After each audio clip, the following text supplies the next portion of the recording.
Hello, Claire. Welcome to the studio. Hey guys, thank you for having me. Thank you for coming in.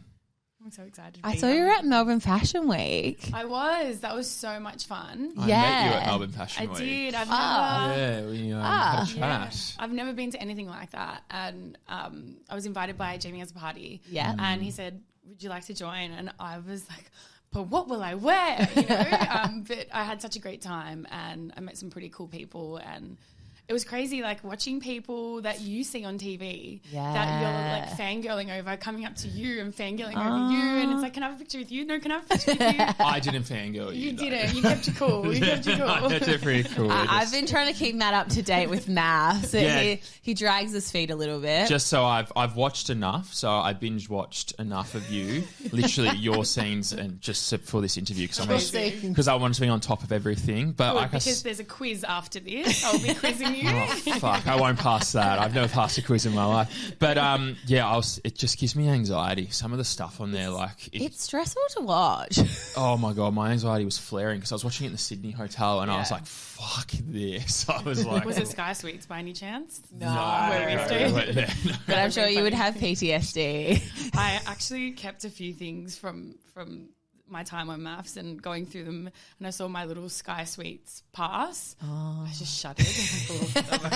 You're like, I will never go there again. Ever. No, in all honesty, like there were some bad moments, but there was never any bad days. Like I really enjoyed my time, and I would do it again in a heartbeat. Like if they called me and they're like, shit, we forgot to press record, we've got no content, you need to come back, I'd go back, no problem. So you loved the experience? Yeah, I really did. I think that if you surrender control and you just have a bit of positive energy about you and show some resilience, I think you don't take it too seriously. You just have fun with it. Yeah. And I think, it's all high. Not so bad. It's all high anxious situations that I don't know. Just take a chill pill. It's fine. She's a very chill person. Like she's got her crystals with her here today. I really appreciate that. She's been rubbing the crystal. Yeah, I feel that I probably need it. I mean, for context, I was like 20 minutes late. First time I've ever I checked been my phone. Late. It was okay. late. I was the latest I've ever been to the podcast. Got stuck in some like very bad traffic and arrived here, and the energy was quite calming. So thank you. Well, Claire and me had had a bit of time to chat, and she's brought her angel cards. So a fairy card,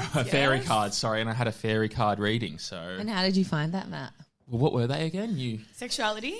Yeah. Inner child. Yeah. Stand your ground and peace of mind. What do you think about them? I mean, it's pretty spot on. I'm not going to lie. But I love it. You also have brought some little mementos from your time in MAFS. I did. This is my journal. So cute. I even got it like engraved before. So cute. It says MAFS. But I wrote in this nearly every day, just like how I was feeling at the time and, what was going on and, Oh, my God. Do you want to read us a little? Yeah. Oh, I didn't enjoy that. And then the next night just got more weird. After Voxy, I cried and explained how sad it made me to feel shut down. Oh, he just became a different person and shut down completely. He went to bed at 8:30, no words or explanation. It's now 9 a.m. and he's still asleep. We just went paddleboarding. Oh, I actually haven't read back on this. Maybe I'll do a memoirs of Claire. But no, I brought a few things. I love this, as I'm very sentimental myself. You're so sentimental. I love this little kept thing. all my boarding passes. Bronte and I went and got a tattoo together. We all got, like Bronte, Sandy, Lyndall and I all got an X. Mine kind of got infected and scabbed off, so I don't know if that was a token. Oh my God, that's a sign if there was ever so one. That's a business card for you. Yeah, it's just sorry, I thought that was the tattoo on there, and I was like, where is it? Yeah. So hold on, who got the X? So Sandy, Bronte, myself, Lyndall already had it. Right. And we spoke about it at the Hands and we thought 10 girls, season 10, Roman numeral X for 10. Let's all do it, unite us. And it did cause a bit of a divide. They didn't show that, but there was a few girls that were a little bit offside about that and thought that there was a bit of a group. But Oh. It kind of wasn't planned. Like Sandy went on her own. We all just said, let's go and do it. And it happened to be that Bronte and I one day were like, let's go to Manly. We'll catch the ferry across. And there was a tattoo shop. I'm like, should we go get this? Should we go get the X tattoo? And we just did it. So wow. yeah, unfortunately mine did get infected. And that is a bad omen. Are you going to get it touched up? Yeah, or? I think I will. It's still like, it still means like something and it's quite nice. So totally. How long ago did you film MAFS? My wedding was on the 13th of August last year. So it's been a while, and I got back home like the 10th of November or the 11th of November. So it's a long time. So yeah, we've had 3 time months to kind of filming as well. decompress and, you know, reevaluate our lives. Is that time in between really weird before it airs? Yeah, it is super weird. It's like in limbo. I was about to say like limbo, yeah, like, purgatory. do I go back to a full-time job? What am I doing with myself? Yeah. What did I just experience? What are they going to do with the edit even? Yeah. Like all that sort of stuff? Yeah, even that. Like you kind of worry, you know, obviously I did what I did and I was like, fuck, am I going to be just like completely slut-shamed? Am I going to be marked as this awful like cheating person? You do worry a little bit. And so I didn't want to go back to working in a childcare centre. I'm like, what if I do that? And then parents are like, oh, you know, I don't feel comfortable you being, you know, around my child or around my husband or, you know, you just think all these intrusive thoughts that are like stressing you out. But honestly, it's been really good. I feel like so much love since I've been back home and since it's aired. And if anything, it's given me more confidence in myself. And like, if you are true to yourself and you're authentic and you mean what you say and you say what you mean and you own your shit, then no one can ever hold it against you. You know? Agreed. Yeah. That was my mentality when I went on. You did. Yeah, that's you. Absolutely. Yeah. Was there a part of you that thought that potentially you could get the villain edit because of the cheating? To be honest, no, because I know what I'd said and I know how I'd handle myself. And if I sat back going, yeah, but Jessie, you said this about me and you treated me like this and created excuses for my behavior similar to Adam, then absolutely, yeah. But I feel like I didn't do that and I feel I'm so proud of myself the way I did handle it. And I don't think I've ever seen any man or any guy on any reality TV show who's made a mistake own it the way I did. And I think that if I was a guy doing and speaking the way I did, I would be so much more like glorified and being like, how amazing, this amazing guy has taken such accountability. But I don't know, maybe I'm still playing that male female card, but I feel like as a female you are more put down and you still are like, yeah, but once a cheater, always a cheater. She did this, she did that. So that is a little internal battle I kind of think about sometimes. Yeah. On that, have you cheated in previous relationships? No, I've never cheated in a relationship. I've been cheated on a lot. Yeah. What pretty made much you? nearly every relationship that I've had. Really? Well, I've only really had 3, but all 3 of those I was cheated on, and it really fucks you up. It makes you feel not good enough and it makes you feel not validated. And so I could really understand, like watching Jesse on the couch next to me become like a shell of himself. I could really resonate with that because I'm like, shit, I remember feeling that way. What made you kiss Adam then? Like, why did you? Honestly, you know that like, feeling? I think if I'm really honest about it, I think that I'd only spent 8 or 9 days with Jesse, and in that time, he didn't make me feel good. He didn't like me. He didn't like my personality. He didn't like my hobbies. He didn't like how I spoke. He didn't like what I had to say, and I didn't feel good. And then I met Adam that night out, and he was like, you're so funny, you're so beautiful, you're hilarious, I love how out there you are.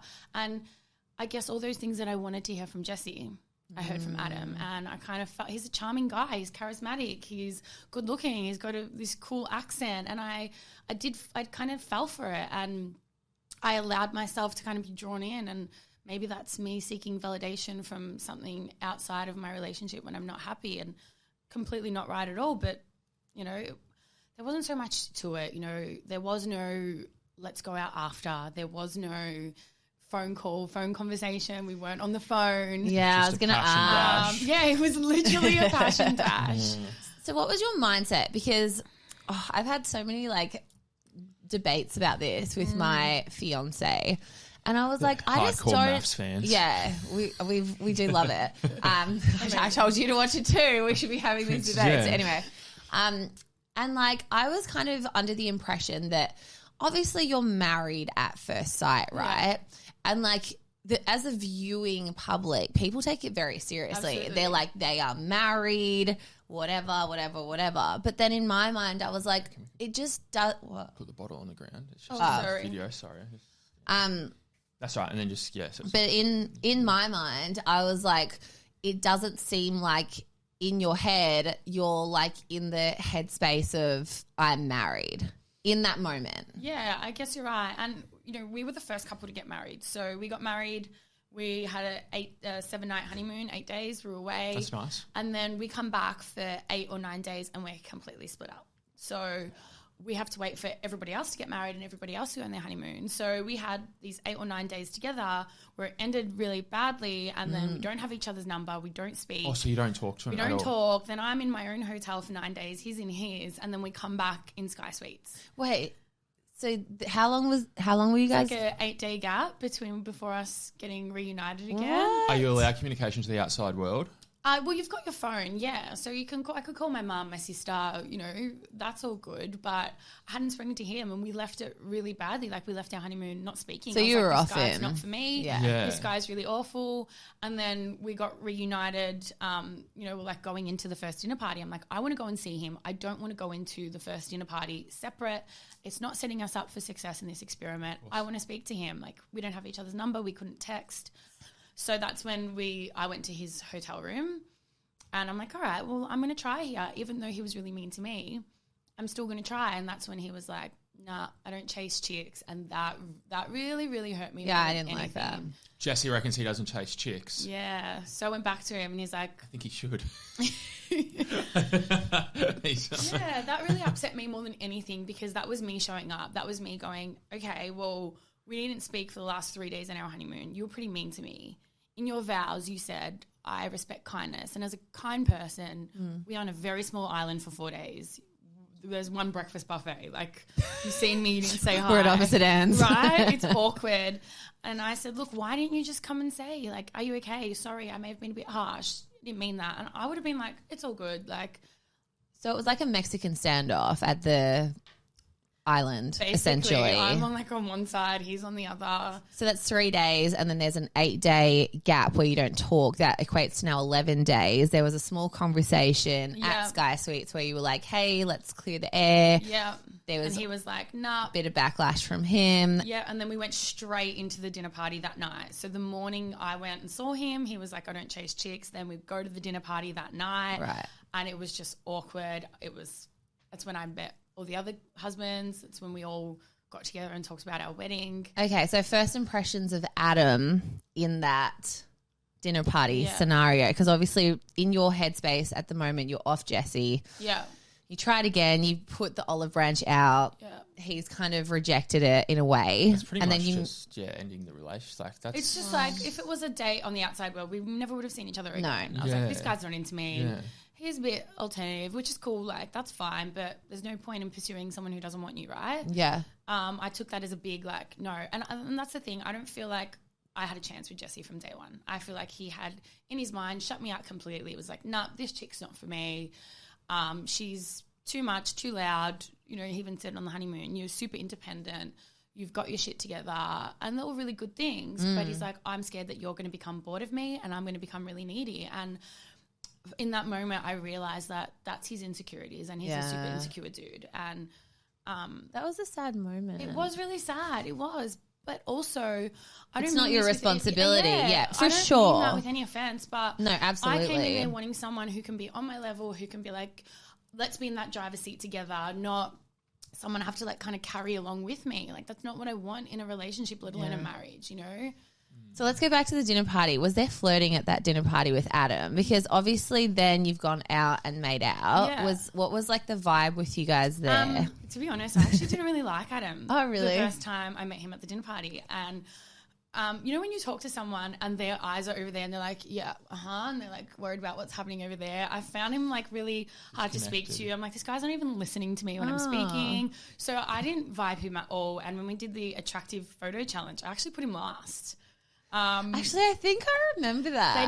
They didn't show Jessie and I's for some reason. Oh, maybe I don't remember that. Yeah. They might have done that on purpose. Yeah, maybe. But I put Adam last, funnily enough. So these are things that as a viewer we needed to see. Yeah. Why did I think I remembered that? No, I think I'm thinking of a different couple. Anyway. They showed it super briefly. I was like, yeah, let's do this. And then they cut it completely. Like I put Jessie first and I put Adam last, which is pretty funny. Was this before or after the makeout? This is before. Oh. This is way before the makeout, yeah. And then Jessie actually put me fifth, which I got a little bit offended at because the whole time he was like, oh, I'll give you a go only because you're hot. Oh, you're so hot. You're so hot. But then put me fifth. So did they show that? No, they didn't show it. Before you? He put Janelle first, Tani, I think he put Sandy. I can't even remember, but he put me fifth. Okay, well, look, that's a great segue because recently there has been rumours that Jessie and Janelle have something going on. Yeah. What's your thoughts on that? Oh, look, if that's true and it's not a staged thing, which I have heard rumours that it was just for let's get a dialogue happening. I'm not really sure. I haven't asked them. I obviously don't speak to Jessie right now and I haven't asked Janelle, but super happy for them. I mean, if, they're both from Perth. They are quite similar in some aspects. I would be rapt for them. If they've found love from that in that scenario, then that's actually really cute and that's quite sweet. So wow, yeah. I'd be rapt for them. But yeah, I've heard some whispers that it was just like, let's get some talk happening. Not sure. But either way, interesting. Good luck to them. What's your usual type? Is Jessie your usual type? No, is absolutely Adam not. your usual type? No, both of them are not my usual type at all. To be honest, I've only really ever dated like wog boys, like Greek, Italian, I've really only kind of been with, wogs. Okay, so that's your type then? Yeah, I would say. So both super different, but when I first saw Jessie, I was like, this is cool. Like, if you can rock a man bun in a pink suit and tats, I'm like, that is a vibe. You're cool. I love that. Yeah. What are you about? I want to know more. So I was super intrigued. And first incident, I was super attracted to him. I was like, this is going to be cool. But then as I started to see the way he was talking about me and, like, the way he was behaving, I was like, maybe not. And the more, like, I look back now and I'm honest with myself, I kind of reflect on how he was, I realized, like, he didn't really give, like, anything to the relationship. I don't feel like he showed up for me in any capacity. I can't look back and say he actually did this for me. I feel like I really carried everything. I did so much for him. I made him feel good, other than obviously cheating on him, yes, but I worked really hard to listen to him and know what he's into and what he likes, and I just don't feel like I don't even feel like he knows my sister's name and it's really tattooed on my arm. Do you know what I mean? Like, I just don't feel... You put in no effort to get to know you. And as a viewer, I don't think viewers see any effort put in by Jessie. But that's pretty silly. You're going on this show. You should put effort into the person. Oh, I don't know. I thought as a viewer, I have to I think I saw like a bit of back and forth. It just felt like his walls were so up because he was so insecure about like you potentially leaving him. That's what it felt like watching it. Like, it felt like you guys were on a good path and then obviously the cheating scandal happened. But yeah... It's a tricky one. It's hard. I definitely think like we weren't in the best place, but we were working towards it. And maybe like looking back now, I think that there wasn't this amazing romantic connection. And I think we were always kind of destined to just be friends. Yeah. Which, Well, you guys are my favorite. So I think maybe in my head, like in my like ideal fantasy land that you guys are going to get back together. Like, I literally went on the MAFS podcast like 2 weeks ago and she was like, RIP to Claire and Jessie, and I was like, no. I remember you messaging me early on saying you liked the Jessie dude and Claire. I don't remember. I just remember Jessie. I remember Jessie dude because I looked at him, I turned it on and he had a pink suit. Yeah, I loved the suit. I really did. That's cool. I think the thing about Jessie and I's character is like we're both really authentic and we can be silly, we can be weird, we're a bit odd. Yeah. We're not uptight. And I think that is what maybe made people really like us individually. So you guys aren't in contact anymore. Were you in contact? Like, what's the evolution of that? I mean, I think the thing is, like, I have always been the first person to reach out to Jesse. How you going? How you feeling? You know, when the promos came out and they were going on about his ex and really emphasizing that, I was like, hey, I hope you're okay. I'll always be here for you. And then our wedding night, I messaged him after the episode and I was like, that was so great. How are you feeling? And, you know, Jesse would reply, but Jesse has never once asked me, how are you? How are you feeling? He'll always finish it off with, I hope you're well. But never, I don't know. I just feel like Jesse can be a little bit in his own world. Yeah, a little bit self-centered. I hate to say that because I do think he's a nice guy, but he's literally never messaged me once. Been like, how you going? How you feeling? How are you taking it? Do you think he's hurt from everything that's happened and he doesn't want to I think have that communication with you maybe? I don't know, because when he replies, his replies are like, I'm so great. Civil. People are stopping me in the street. People are taking photos with me. I've just got a new tattoo. Like, his replies are showing me that he's fine with me. Like, he's telling me about his life. He's telling me what he's up to. But he's not interested in yours. But he's not asking, like, reciprocating that back. Interesting. So my replies are like, how you going? How you feeling? And then I've got a big essay from him about, you know, when I had my viewing party, he was like, oh, I saw your viewing party. You should have seen mine. He's like, I had big speakers and I had people from past episodes come and I'm so famous. I'm being stopped in the street. And I'm like, I feel like you're just kind of like pulling your dick in front of me and being like, bye. It almost sounds, to bring that up though, definitely assures like the whole insecure thing. He needs the validation from people on the street and that. Yeah, like, I do. Like, that's where he's yeah, I do see that. validated. I think Jesse is really, you know, his job is a celebrant. He's an MC at like bingo nights. He was an MC at a strip club. So he's really good at being a character and showing up for a camera as a person. But when it comes to who he is and his own character, I really struggled to connect with who that real person is inside. Yeah. And I think that there's probably a bit of self-growth for him in terms of letting his walls down. He's 31. Okay. So, yeah, look, we're all different. Yeah. You know, like I said, if I saw him, how you going? All the best to you. But just, like, don't get caught up on it. Like, I feel like he's holding a bit of resentment. I feel like Jesse wished that I was going to cop it a little bit more. Really? I think he's like, you know, she should have been the villain. She cheated on me, but I mean... Well, he said in that video that came out over the weekend that he... That was harsh. Yeah, what are your thoughts? Yeah, how did you feel about that? To be honest, I didn't watch the video because I just couldn't, but I read the little write-up on the Daily Mail about it. Yeah. I just didn't have the energy to, like, listen to it. But reading what I read, it said, you know, Claire was the villain on a silver platter, and I really struggle with that because I left there holding my head up high. We left holding hands. We left as friends. And out of all the couples who weren't together, we left in the best place. And you'll see that at the reunion episodes when they air. You'll see us on the couch laughing, having a great time. You know, when we left before the girls and boys night, we were, you know, sending pictures of our dogs and our cats and, you know, really connecting. But since it's aired and I'm being shown to be authentic and apologetic and really remorseful, I think he's struggling with that because he thought that I was going to get a little bit more criticism than I am. I love Jesse, but why would you want someone to get hate? I don't like that. Yeah, I'm not sure. Look, I don't really know, but so he wanted to, I mean, he obviously in a way is a victim to the cheating scandal, but he wanted to be seen as like,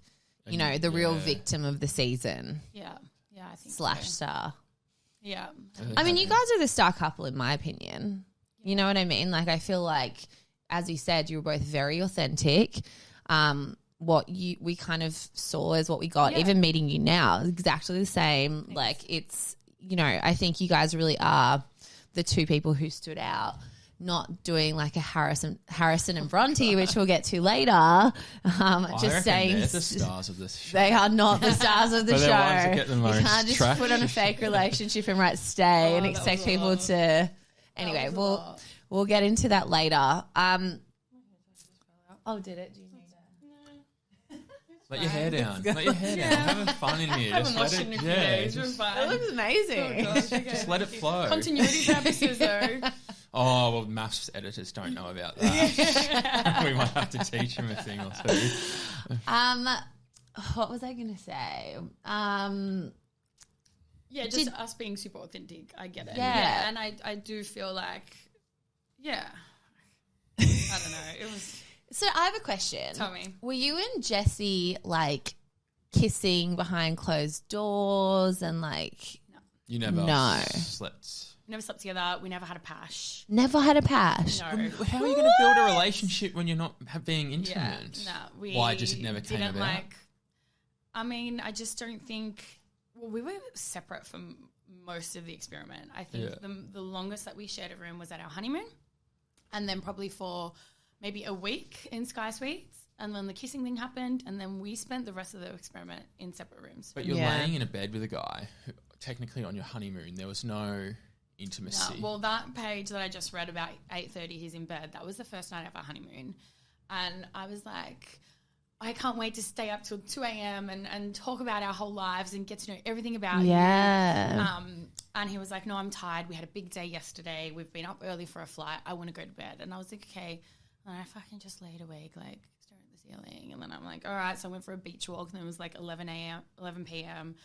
And so I just spent a lot of time on my own. And I just feel like we never really got emotionally intimate. So if you can't have emotional intimacy, how the hell are you going to have physical intimacy? Like, you've got to stimulate my mind before you stimulate my pussy kind of situation. Yeah, literally. Yeah, and I just, we didn't have that. And I think, whether it was a lack of romance or, I want to chat, I want to get deep. And we'd go in our room, and Jesse would put up on his like noise cancelling headphones, and he'd have his laptop open. And he played like online puzzles. He was like obsessed with online puzzles. And he'd put this timer on and see like how long he could finish the puzzle in. As opposed to talking to you. Yeah, and like I'd be cooking dinner and I'd be like, and he also watched like YouTube recaps of old MAFS episodes. So I'd be like, let's chat. And he'd be like, oh wait. And he'd be watching like the Just Power and like Martha versus Cyril like incident. And I'd be like, so he's doing his homework. Yeah, I feel like he wasn't really present in the moment. I feel like he was excited to be on Married at First Sight. He told me he'd applied for 5 years in a row. Wow. So he was really keen to be on something like that. But then when he was there, I feel like he didn't even want to be there. So do you feel like Jesse was attracted to you then? No, I don't. No, I don't. I feel like he said that he was attracted to me so that people maybe might feel sorry for him a little bit more. But when I think about the lack of conversation, the lack of romance, the lack of intimacy, putting me fifth on the attractive challenge, I struggle to see how were you attracted to me. You don't know what my favourite food is, what my favourite colour is. Would he cuddle you in bed when you shared a bed together? I think like one time we had a little spoon like very early on, but it was just like, didn't feel right. It didn't feel felt right. Forced by him. It felt a bit awkward. And it was like, oh, good night. And then like... Kiss goodnight? No, I think we pecked maybe 2 or 3 times, like once on our wedding day and like, a couple of times he'd be like, kind of a kiss. I'm like, okay. And we had like a little bit. Interesting. Yeah, there was no real romantic spark. So on the video that just came out that Jesse talks about how he's like shocked by the edit that you've received. What do you think he means by that? Because he said that there's a lot of conversations at the honeymoon that have just been cut out. And you said nasty things. Yeah, I really struggle with that because I have never said anything nasty, like especially on the honeymoon, like, or not really. I haven't said anything nasty to Jesse. I just really, I don't even know what that means for him. I remember having a conversation where he came and sat me down. We were separate, and he came and sat down and said, this is prior to that night where I walked off. And he said, I just want to say I feel like your loudness and the way you are is for the cameras. I think you're putting it on. And I got really defensive in that moment because I was like, this is me. This is who I am. Yeah. I am loud. I'm a kindergarten teacher. That's why I do the job I do. I have ADHD. I'm outgoing. I'm vivacious. This is me. And for you to say that you think it's fake, that really pisses me off because absolutely I'm super fucking authentic and I don't know how to be anything but myself. Yeah. And he was like, whoa, why are you getting defensive? Why are you saying that? I'm like, well, because you're accusing me of being fake, and that was a blowout. And he walked off. And I walked off, and then we didn't come together again till that night, that dinner. Wow. And that's when it blew up again. And when he sat there mocking my voice, and I just like, What was he doing? Mocking your voice? Like, he was like, oh, look at the stars, look at the sky. Like, we're in Sundays. Like, yeah, Hamilton Island, we didn't like that. Amazing views. It was amazing. It was Hamilton Race Week as well. So there's beautiful, like... Were you there for Hamilton Race We Week? were there for Race Week. Oh, I was there as well. How good was it? Oh my God, that's great. I thought I saw it. Yeah, really. Where'd you stay? There you go. We stayed, it was called Long Island, which is probably like 45 minutes from Hamo. Oh, okay. I stayed on Hamilton Island and then Ellie Beach. Oh, stunning. We went to Ellie Beach. Yeah. And, you know, like... I'd never seen a humpback whale, right? So there's like a mum and her calf and they're like breaching well, and they're jumping up and slapping their tails. And I'm like, oh my God, I'm having like this David Attenborough moment. Yeah. Like, this is insane. Yeah. This is crazy. And he was like, can you just keep it to yourself? That's fucking mean. Yeah, and I felt so cool. shut down and I felt so like, I'm going to climb the tree. I'm going to build a sandcastle. I'm going to look for crabs. Like, that's me. I'm an adventurer. Yeah, but that's also being happy with life. Like, that even just hearing you say that, I'm excited. I'm going to Hamilton Island in 2 weeks. I'm like, I can't wait. Yeah. You're going to love it. It's like, you know, like diving into life and like making the most of it and being positive. I mean, there's nothing wrong with that. And like, you shouldn't be made to feel like that's a bad thing. You and feel that's like he why suppressed you.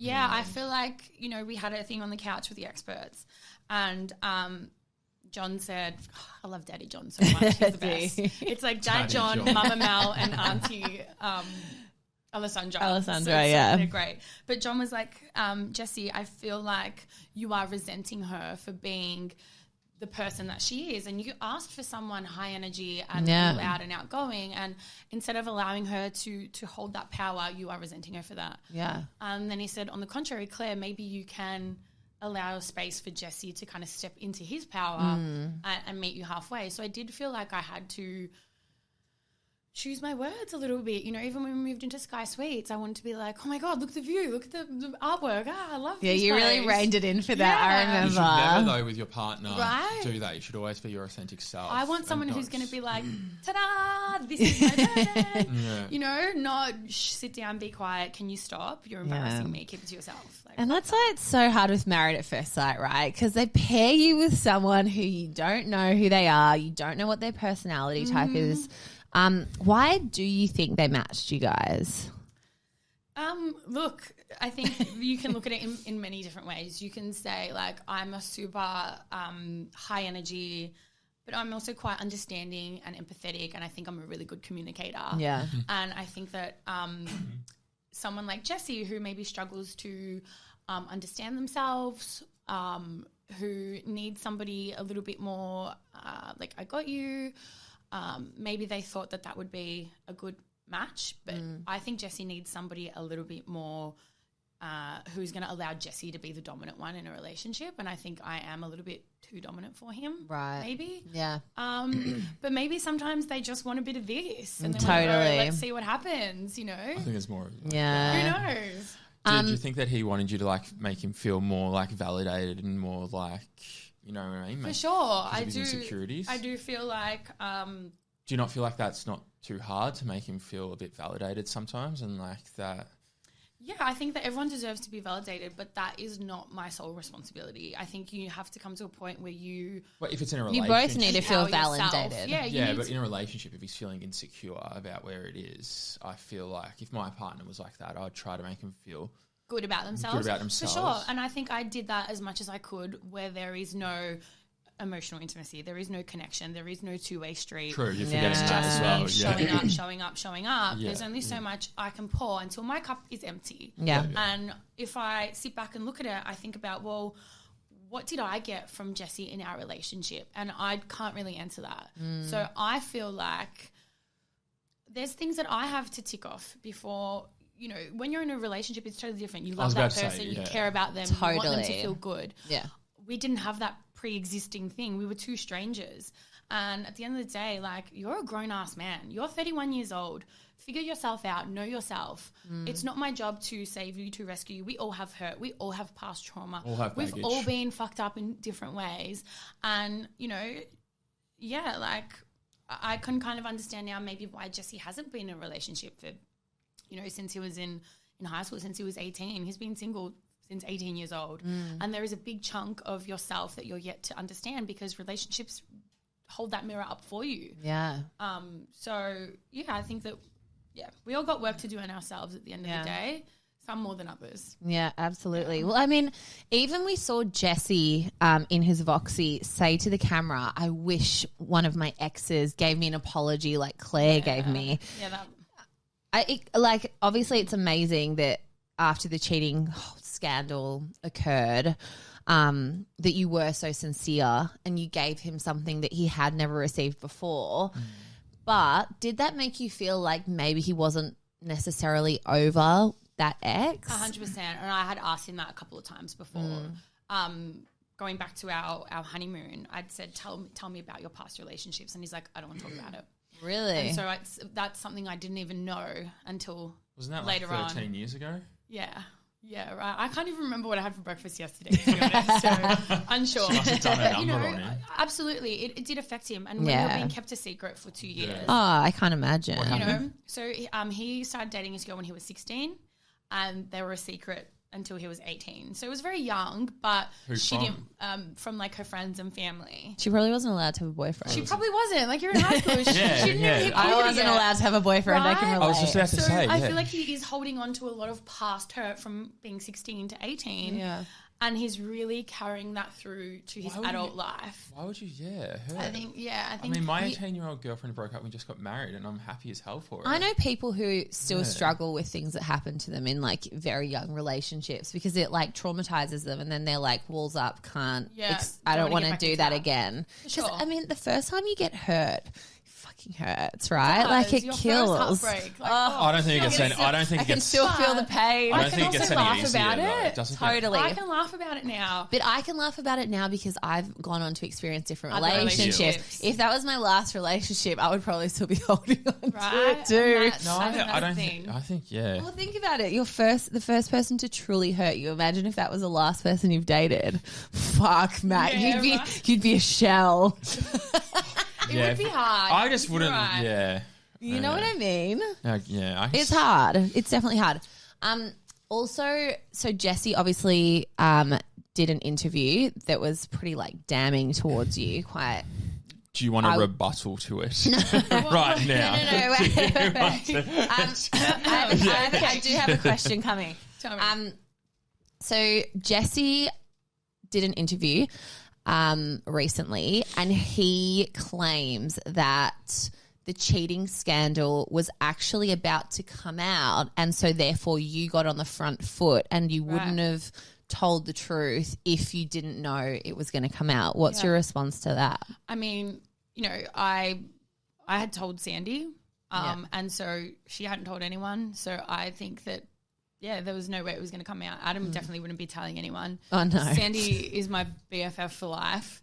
She definitely wasn't going to tell anyone. And so, you know, when people say you only stayed to repair your image, well, I wouldn't have had an image to repair if I didn't choose to come out and say it. So, But they would have aired it. It would have been shown. What do you mean? The cheating, the kiss. It wasn't on screen. It wasn't on screen. No, it was on a weekend. Well, I haven't watched this. You need to watch it. Scrap that, Alex, then. Edit that out. But yeah, I completely disagree with that. You know, there was no one was going to say anything. No one knew anything. So producers hadn't caught wind of the cheating scandal. No, it was a Friday night and I called my producer and I was like, I need to speak to you. I need to tell you. And she was like, you need to just keep this, like, because production shuts down for the weekend. Yeah. And so all weekend I was like stewing on this, like, all right, we'll speak on Monday. We'll have a discussion about it on Monday. And then Monday morning we went for a coffee and a walk around the block and I kind of spilled everything to her. And I was so lucky. I had the best producer. I bloody loved her. She was a legend. And she's like, what do you want to do? I'm like, well, I need to tell him. Like, it's not sitting right. And then, we had Taylor and Hugo's wedding that day and I didn't know about it. And basically they're like, well, you got 20 minutes. You need to go get ready. After I told Sandy, they wanted me to tell Sandy on camera. Yeah. Because they were like, she already knew. Yeah, she knew. And she didn't know back then. She knew on the Friday when I went and told her Friday night, I told my producer, I'm like, I need to come clean with this. Yeah. And then so rehashing that discussion with her, like me crying, that's real. Like rehashing that discussion. You still felt bad. You're still feeling all these feelings. Yeah. So it's not like, oh, I'm going to cry now. No, like you genuinely feel shit. Yeah. So I finished telling Sandy and they were like, okay, well, here's an invite to Taylor and Hugo's wedding. You've got 20 minutes, go and get ready. And my eyes were like swollen as shit. I'd been crying. It's so premeditated of them. Oh, bloody it was producers. really hard. They're so good at what they do. They're aren't so they? good. They really are. Good. Credit them. Yeah, Wasn't there 2 weeks where you didn't tell Jessie? Yeah, so from when the kiss happened to Taylor and Hugo's wedding, it was probably like 8 or 9 days. It was just under a week. Yeah. But yeah, like So during those 2 weeks, there was a lot of gaslighting from you and Adam towards Jessie. Looking back on that, how was that to watch? Because obviously it's like you're keeping a secret and like yeah. I think that I obviously feel really bad for not coming clean sooner.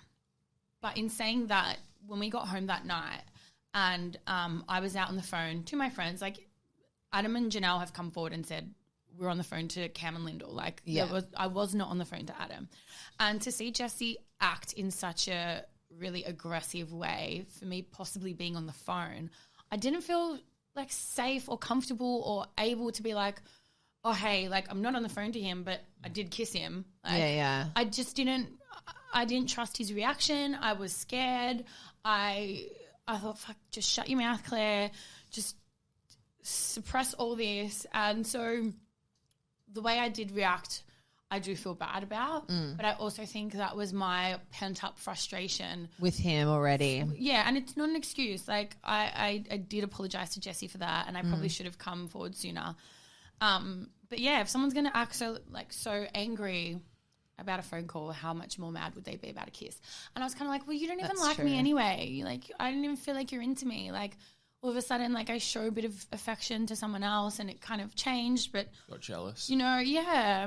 But then I think about it, I'm like, well, you don't get jealous unless you do like someone, and it's just like this...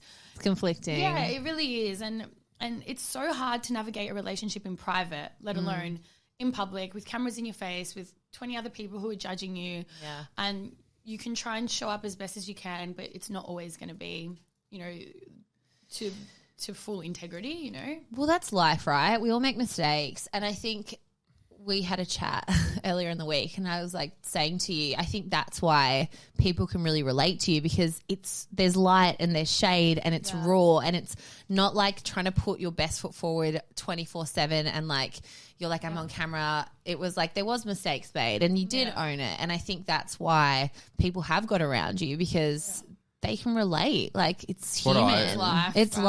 I asked Dana that. I was like, how do you get away with cheating on a show? And like, because MAFS watched MAFS. Yeah, and I was like, how do you come out looking good on that? And I said, she said that you were authentic and honest to yourself. Yeah. Absolutely. I think it's important, you know, when you are like, I fucked up. What are the people going to say? Yeah, you fucked up. I'm like, I know, I just said that. Would you ever done it differently now if you could go back? No, I think no regrets, right? Yeah. Not even one. Not even a kiss. No regrets. No regrets. I think you just got to, like, everything is a learning curve. It builds character. You know, even if you are perfect and you make no mistakes, people are always going to judge. So totally. No regrets in life. You just got to learn from it and do better. So see the lesson in everything. Absolutely. I actually said that this morning. Do you worry that now that you're in the real world, I guess you could call it, that maybe, you know, future people who you date will be like, oh, she's a cheater, because that was like the... Nah. Once a cheater, always a cheater? Nah, I actually don't. Like, I feel like people can change, and people, like, when someone's your person, you will do everything to protect them and keep their heart safe and care for them and nurture them and validate them. And I think that you can be in the wrong relationship at the wrong time with the wrong person, or, you know, so many different factors. So, you know... Very well said. My dad cheated on my mum, and now, you know, 15 years later, he's in an amazing relationship with a woman that he loves so much, and I could never see him doing anything like that ever again. So, yeah, I definitely don't. Well, cheating is a way of trying to get out of a relationship, I feel. When you're not happy, it's you trying to... Probably. Can we talk about your dad for a second? Because I, like, fell in love with your dad. He the best? He was so cute. Yeah, he's so sweet. So sweet. Like, he was, like, giving words You of... didn't watch it. You didn't even know. Here, just let's pretend you watched it just for the sake of the podcast. Yeah, so it was amazing.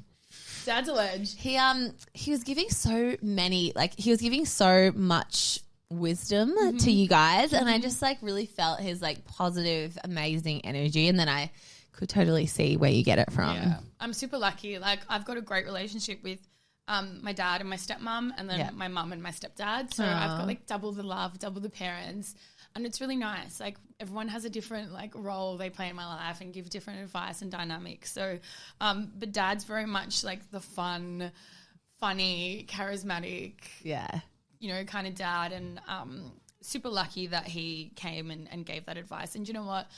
We have never spoken about mum and dad's divorce and the whole cheating affair with them, and there was a lot more said that obviously wasn't shown, but that was the first time Dad and I had a conversation about it. Wow. And it brought us so much closer together just as a father-daughter, dynamic. And him to be able to say, like, I messed up and I never took accountability and I ran away, like hearing my dad say that, a little bit of my inner child kind of forgave him without really. How old were you when that happened? I was 10 when that happened. And my sister was 2. And so I feel like we never really had a good relationship with our dad. He was off being single and, whatever. And we didn't really see him until I was well into my 20s. Yeah. So we had a really weird. Did your mum like begrudge him for that? And like absolutely. Absolutely. They've never seen or spoken to each other ever Since. Again. Yeah. Yeah. So it's a bit of a tough one. Wow. Did your dad approve of Jessie? Yeah, he did. He actually did. At the wedding, he did say like something's a bit off with this dude. He was a bit. The dude in the Love Heart Sunnies.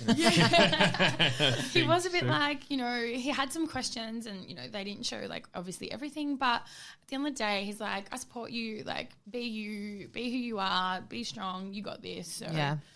Aww, that's bless. Okay.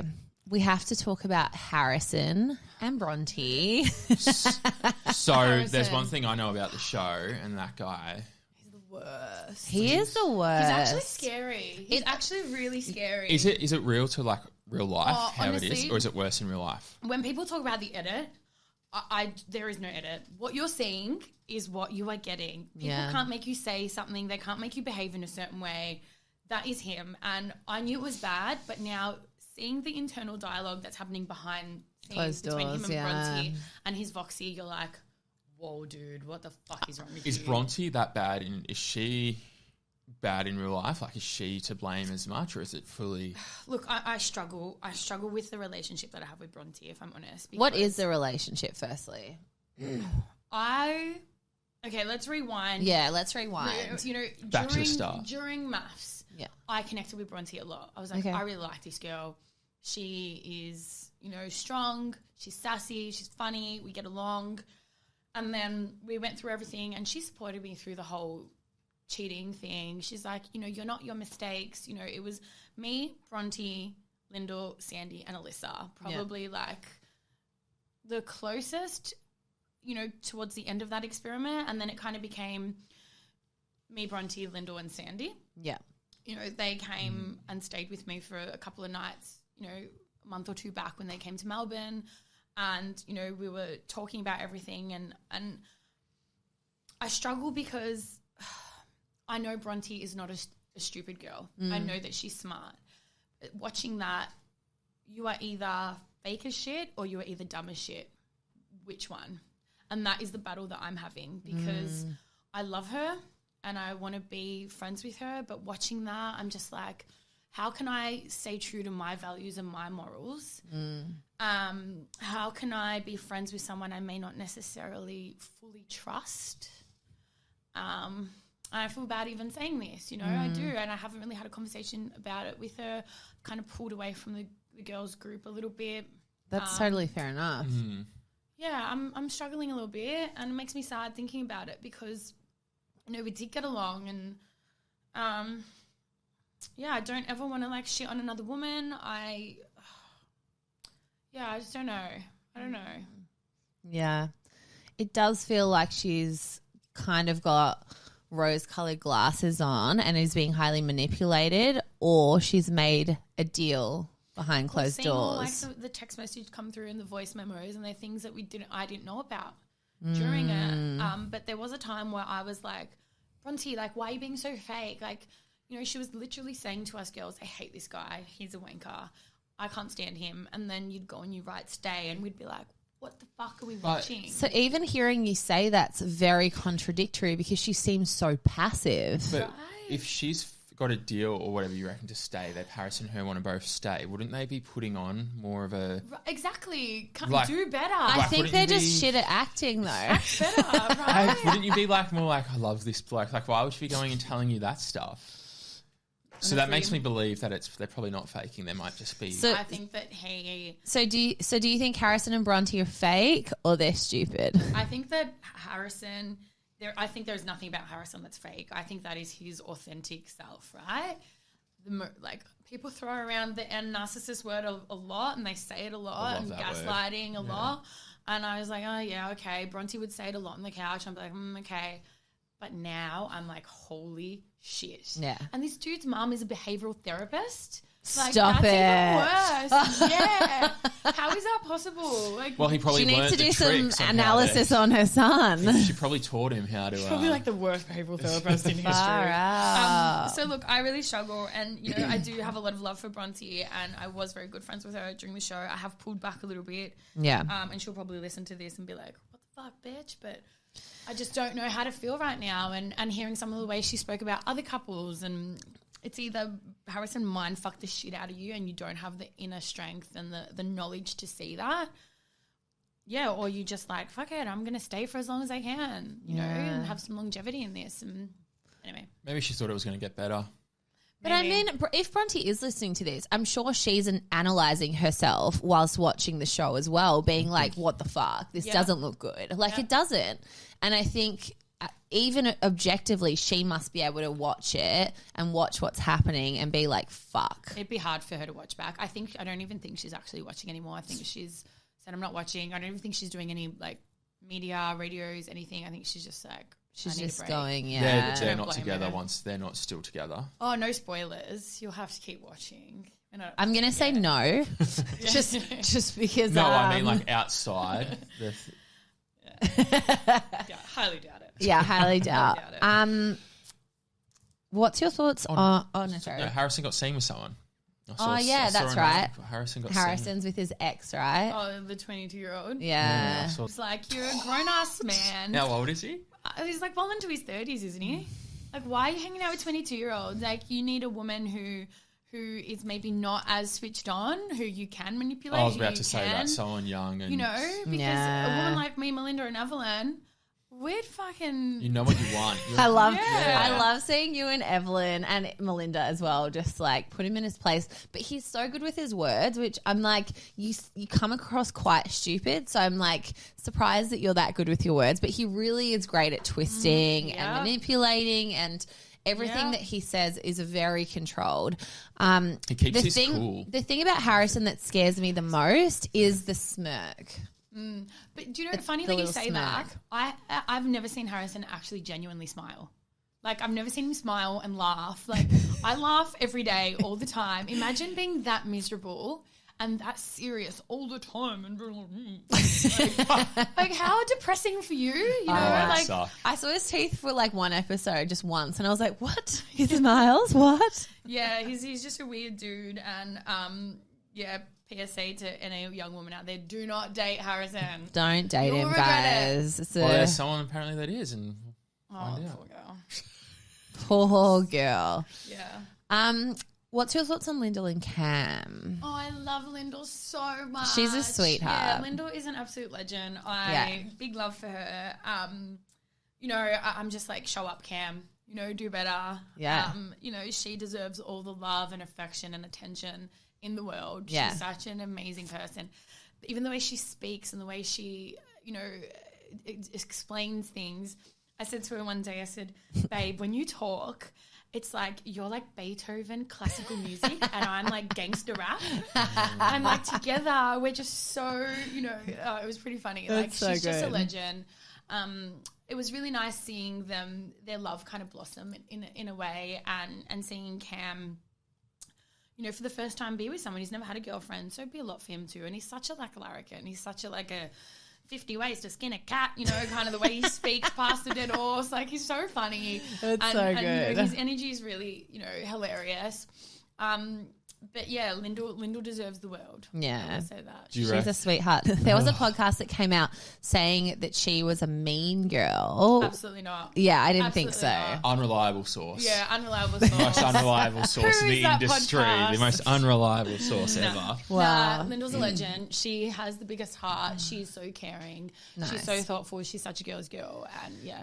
Is there any couples that you think are going to last on the outside? Yeah. Oh, Tiny and Ollie. Yeah, they're they so are cute. just amazing. And seeing the way So cute. that they grew together, and I would have moments watching them on the couch and I'd just have a little tear So they're down. still together? We saw there was a pic of them that came out they're at the amazing. airport. I was like, They could just be catching up. Yeah, no, I love them. Just me. And it's really nice. Like, see, it does work, and it does. you know what? They should have got more airtime. I think that's wrong of the Yeah. MAFS producers to not give them. I mean, recently they've started to get airtime, but I mean, I didn't even know their names until 2 weeks ago. And that's like not me throwing any sort of shade. Yeah, it's just literally that, just that we didn't see them on the screens. Like, obviously, They you do and deserve Jessie it. were a big part of.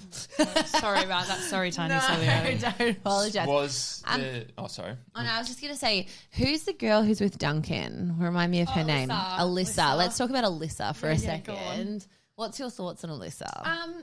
Look, Alyssa has some like pretty deep-rooted insecurities, I think. Is she the blonde one? Yeah. Is she the one that had that argument with Duncan and I was like, I can't watch this? It was Yeah. too At the much. At the retreat. At the retreat. Oh, Yeah. Even on the couch last night, it was too much. I genuinely turned that off. My anxiety peaked. Really? Yeah. Yeah. I just feel like, you know, Alyssa's love language is probably like words of affirmation and validation and quality time. And she kind of needs, Alyssa really reminds me of old Claire in past relationships where I wasn't getting what I needed, but I also didn't love myself. So I feel like maybe she lacks a little bit of self-love and she is requiring that from her partner. But if she just gave a little bit more of that to herself, she comes from a good place. She means well. I think she just really needs someone who really is like, I got you, I love you. And she can be quite needy. And there's nothing wrong with that. But I just think it's just hard to watch as a viewer because he is like The opposite. seeming like such a nice guy. And then it's like, how much more can she do? get? I know. How much more can he give? And then it's like, I mean, like you said, young Claire, I can see definitely things that I've done in past relationships when I was a lot younger. And I had some of those behavioral traits where I would like look at them and be like, you know, you're in trouble. And like, I hate to see it on screen because it's so evil and mean. It comes across. She's really definitely not mean. I think that, you know, our frontal lobe, our amygdala sends across these like fight or flight when you're in a relationship and an issue arises. And I think you can either like, I think maybe she just treats people like they're going to leave before they do. Maybe, and kind of pushes them out the door because she's expecting that's what's going to happen because that's what's always happened for her in relationships. And it doesn't come from a bad place. That's her walls, you know, just like Jesse has his defense and his walls. That's her way of protecting her heart. And so, you know, knowing her and knowing how she was on the experiment, there's no malice with the way that she does it. It's just like, I'm scared I'm not enough. I'm scared that he's going to leave me just like everyone else. And so, no, I don't want a hug. No, I don't want a tissue because I don't want to tell you that I want a hug. I don't want to tell you that I want a tissue. I don't know. I get it. I do get it though because you're like, I don't need anything from you. Like I can do it all myself but almost. Also, but also I really want you to. But like I'm going to push you off if you do. Or like, exactly. you know. Do you think there's anyone there for the wrong reasons? Just to get a bit of airtime, except for Harrison. Yeah, look, Bronte. we can go back to the Harrison situation. You know, like when they wrote "Stay" last night, watching it, I was like, ugh, why? Yeah, you know, like how and why. But I think you know there is definitely a part of you going on to something like this, knowing what comes next. You do know it's the biggest show in Australia. Totally. Yeah. It's getting, you know, 1.9 million views. It's crazy. And you don't really realize going onto it. But, you know, like you would be silly not to kind of think of that. And you would, you know, it's in everyone's best interest to kind of monopolize on the opportunities that come after this and set yourself up in whatever capacity that is. Yeah. Obviously, some people might do better than Harrison. He's hoping. Fucking hell. After watching the show back, does any of the narrative change? Like, can you tell us the parts that have been edited to look different in your opinion? No, I think, like I said, what you're seeing is what you get. Like, I really don't believe in the edit. I really don't. I feel like the way you show up is the way you're being portrayed. That is, I don't believe in the edit. I just think that that's... You're under contract still. No, but seriously, like, you can't say and do things that... But I mean, we're friends with we're friends with a producer who actually used to work on MAFS, and he said to us that he couldn't work on the show because he couldn't sleep at night because of the edit. And you can clearly tell there was one where you could hear the voice. You can see them change. pull the voices in, and like I totally get what you're saying to a certain degree. Like, yes, they can't make you say things. Yeah. Things a little bit more. Maybe some of the questions in your Voxy can be quite emotionally charged, and they are loaded questions. And, you know, you do spend 45 minutes in Voxy, for example, talking about something, and they might be like, okay, let's use this. Is Jessie annoying? Is Jessie annoying? No, Jessie's not annoying. Jessie's this, Jessie's that. So what did you find annoying about Jessie? No, Jessie's not annoying. And then 45 minutes later, you're being asked the same question. You're like, oh, fuck it, all right, Jessie's annoying. I found so that, they'll just maybe play that little part. Yeah. But in terms of the edit, they might be like, okay, well, we want, Alyssa to look really insecure and really mean and really harsh, when really she's just super emotional and needs more love. They're just showing the bit, You know, Melissa loving sex. There's so much more facets to Melissa's personality. Right? Oh my God, we haven't even spoken about Melissa. Right, but let's tell us more about Melissa. I just feel like... I mean, honestly, she did come into like the hens night or whatever it was, talking a lot about sex. Like I was like, "Wowee, girlfriend." She's funny. Like I don't agree with everything that she said, but when you take someone who didn't get a root in a relationship for a really long time and comes out of it going, "I'm never going to be in a sexless relationship again. I want to get slammed every day." Yeah. And then you take maybe a little bit more of a conservative guy. Again, like, what do we want from this relationship? How are we going to create, like, these two characters? Yeah, it's just so hard, though, because he was going to Pound Town in private. He was giving her everything that she needed. I just, like, the dialogue, it was just, intense. Constant. It was intense. It was socially not acceptable, even on, like, a relationship show like that. It was just, like, so full on, and I just, like, is she that full on in real life? Yeah, it was a bit. You know, she loves the vinos. She loves the sex. She's a really just out there kind of person. So does it amp up when she's on the vinos? Yeah, right. A lot. A bit like me. She's like, go. She gets a bit toey. Yeah, it's great. But yeah, look, I don't know. Obviously, agree with the way she spoke about needing, you know, a man, and you're just like, well, what is that? What does that look like? Totally. For you? But I also think that she struggles to articulate her needs, and it comes across in a way that is really disrespectful and really sexist, and I didn't like that. It was sexist because, I mean, imagine if a guy was her. Like, imagine if, like, a guy was in the experiment and they didn't ask anything about the girl. I mean, you felt like Jessie didn't ask anything about you. Exactly. So, I mean, and you can kind Jessie of... was just like, jump on my dick. I'll be like, whoa, dude. Or, you rein it in. Yeah, like, you ain't woman enough. Like, what the fuck is that? Totally. You can't be saying that shit. You can't. It's got to work both ways. Do you think it's an age thing, like a boomer thing? Is she a boomer? 100%. Is that me? She was the she was the older one. Yeah. Well, you know, I think my grandparents are super racist, super sexist, super homophobic, and they are just so worlds away from the world we live in. They grew up in, you know, the 30s in fucking a village in Greece, had no running water and electricity. Yeah. And they've taken that mindset and brought it into Australia, where they never assimilated into the culture, you know, and they continued that way of life. Like, my tattoos, like 30-degree day, I go and I'm in a jumper at my grandparents' house because I'd be out of the fucking will, right? So they don't know you have tattoos? They do now, thanks to my sister's engagement. And thanks to MAFS. Thanks to MAFS. Did they watch They MAFS? were not happy. Was they really old school? Yeah, they watched a little bit. So they obviously discovered I was on television, but they don't understand English. Perfect. So they can just see, they can't hear. Okay. And like, they call me one night and they're like, why are you crying on television? And I'm like, oh yeah, Papu, don't worry, I'm an actor. actress. Greek? Yeah, I speak Greek. And so I'm like, I'm just doing an actress show. I'm an actress.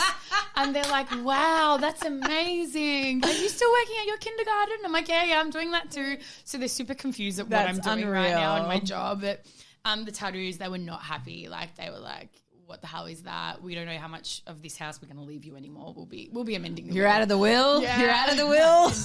Yeah, they're not happy. Oh, But that's what I mean. Like, the older they can't kind of change their mindset in a way, you know, not saying that Melissa's as old as my grandparents, but maybe she's super stuck in her ways and she needs to kind of open up. She needs to be educated a little bit, I think. She needs to hang out with some of us woke people, right? Yeah, that's it. Just a little bit. That's just it. to wake her up. Just a bit of an awakening. Right? She needs to think a lot. Oh, shit. I don't think we're woke. I just think it's just different, like cultures and different, like how we're raised. I definitely think we are far more educated and smarter Educated than our yeah. parents and Absolutely. our, you know. Well, it's put in our face all the time on social media and all that sort of stuff. Like, Yeah, I couldn't even see my parents being able to have like some of the conversations that we have about the way our mind works, about what our values are, about what we accept, about how we speak and treat people. Like, I mean, I go to my old man for advice and it's like, well, just undo this. And I'm Yeah. just like, that's not how it Yeah. works. Like, Exactly. undepress yourself. yeah, You're like, oh, only just if I, smile. yeah, only if I could change the chemicals in my brain. It's like, fuck, that'd be all right. And, you know, you can think about it like, you know, maybe some of our parents weren't tucked in and hugged and kissed and told that they're loved and told that they're special and given what they need as kids. And I don't know, it's like the intergenerational trauma is a thing and you grow and you develop. And I definitely think we are far more adaptable than our parents' generation for sure. Absolutely. Yeah. Back to MAFS. What was the most shocking moment at the dinner party that had you most shook? What was the most shocking? Okay, back to MAFS then. Let's switch back. Yep. What was the most shocking moment at the dinner parties for you over all of them? Oh, shocking. What had you Nothing shook? really shocks me anymore. You kind of learn to accept anything. I think Taylor rocking up, when Taylor left, she messaged me saying, I've gone back to Tassie. Yes, I let's talk saw about this. that. Yeah. You watched this? Okay, so you know what I'm talking about. So Taylor was Wild. like, I'm out, I've left. And I was like, fuck, poor Hugo. I wonder if he knows. And I told Hugo, he clearly didn't know. And then her just walking in, and I was like, fuck. She called a late flight. She's Was it a bluff that she went to Tasmania? Or Nah, she left. She definitely left. and the producers talked her into coming back? Obviously, yeah, told her to come back. And Stunts like that seem did. so just dramatic. no, it was real. They do. You're like, oh, the drama of it all. But yeah, no, she did leave. She pissed off and she came back. I felt really bad for Hugo. I felt like he was like a beaten puppy. Don't call him a puppy. Am I not allowed to call him No, puppy? Have I remember missed an how Taylor episode? called him a puppy? Oh, Yeah, shit. probably Maybe not. that's why I've said it, because it's like reminded me. Why not a puppy? What's a puppy? I don't know. I think He didn't want to be called- But he also referred to himself as like a Labrador in his backstory. Yeah. So don't take it to. I like puppies. Like kind of he's such a little. It's cute. Yeah, it's like Who doesn't love endearing. puppies? But when you're exactly, but when you're it's trying because to be, he's endearing and like I just felt bad for him. I do love you know? Hugo. Like Sandy and I have caught up with him a couple of times. He was Yeah. in Melbourne. We've hung out, gone for dinner. Nice. Hugo's a legend. Yeah, he's Seems a cool. great guy. Out of all the guys, he's the only one I still speak to. To be honest, I don't speak Really? to any of the other guys at all. Wow. Not that like I have an issue. Like love Rupert, you know, love Ollie, Leighton, but I just we don't really speak. Had enough of him. Put up with him for 3 months. Bye. Fair enough. And it's been a long time. Like, it has been a long the time. thing is like, you know, we've been on reality TV. People think you're going to be BFFs for life. It's like, no, we have our own friends already. Yeah, and like the We're tattoo. going to pick up a couple of friends. We all said Yeah. we were going to get matching tattoos. Thank but- God I Did didn't. you? Thank God. But only because, like, I didn't like everyone in our cast. I liked everyone, but I there's liked a lot obviously, of like, a people. couple of people That that we I didn't was get like, along with. Yeah. Well, yeah, you think you're going to be best friends when you come off, and it's not like that at all. You've got lives. Sandy though, like God, I love her. Yeah. She, you know, we live like 25 minutes from each other. that's amazing. She was who I met with you at the fashion show. Oh no, that was Tani. Tani. Tani, like Ollie and Tani. But Sandy's a Melbourne girl. We hang out all the time. She has become my bestie. How is she going after the show? Because obviously there was a lot of pressure from Sandy's parents going into the show. How is that all going? Yeah, Sandy really struggled. I think that she had a lot more writing on it than most, and she had this idea that it was all going to probably end up a lot better than it did, and it breaks my heart for her that it didn't. And, you know, I was with her those nights where she's, you know, sitting on my couch and she's crying and she's sad and she's heartbroken, and, you know, it killed me to see what she went through and the way Dan treated her. Yeah, it's pretty shit. And, you know, again, talking about our parents and the way that they were brought up and the way, you know, her parents were like, this is wrong. We can't believe that you're doing this, which is exactly how my grandparents would be, right? And so couldn't understand and couldn't empathize and couldn't help her with that. But she's such a strong woman, and she knows like her person is out there, and it ain't Dan, that's for sure. It ain't Dan. I mean, he's another Harrison, essentially. It's interesting because at the start, big call. Well, at the start of, not as bad, but at the start of the season, we see Dan and Harrison go out and supposedly get girls' numbers. What's your thoughts on that? Because I think Dan, let me say that again. What's your thoughts on that? Because I think Dan probably got a number, it seems. Dan really fooled me. Like in that when that happened at that dinner party, I was like, nah, not Dan. Dan wouldn't do that. It was all Harrison. He really did pull the wool over my eyes. I was all for Dan and Sandy. I'm like, he's a great guy. Me too. I thought he was great. Yeah, he like talks in TED Talks. He knows what he's saying. He's always like switched on. He's super like emotionally manipulated us, and everyone as a group fell for his charm. Yeah. And, you know, looking back, I have no doubt that he did get a girl's number, and it was easily just glossed over. And I kind of think that's one thing that I got so frustrated with at one of the dinner parties, when I was like, all you guys were so quick to point the finger at me. Like, all the guys, there's a lot you guys didn't see as well. You know, Duncan had something to say. Ollie had something to say. All of the men. You cheated, and I copped it and I apologized and I took it.